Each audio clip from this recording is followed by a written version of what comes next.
Kabayan, pag nag-abroad ka, sasampalin ka ng hirap ng buhay na akala mo dati pa chill-chill lang. Marirealize mo na yung salitang hindi pinupulot ng pera na dati naririnig mo lang sa mga magulang mo.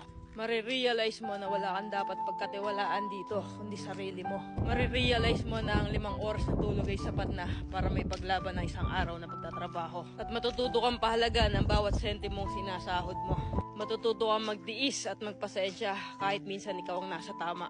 Matututo kang maging independent o mag-isa dahil wala ka namang aasahan dito kundi sarili mo lang. Matututo ka rin ditong lumaban kahit ayaw mo na at hindi mo na kaya pero wala ka pa rin choice. Wala kang choice kundi kayanin na lang.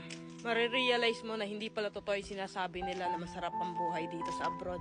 Kasi pag nandito ka na, masasabi mo na lang talaga sa sarili mo na ang hirap pala. At totoo din yung sinasabi nilang lahat na nasa abroad ang pera pero wala dito ang saya.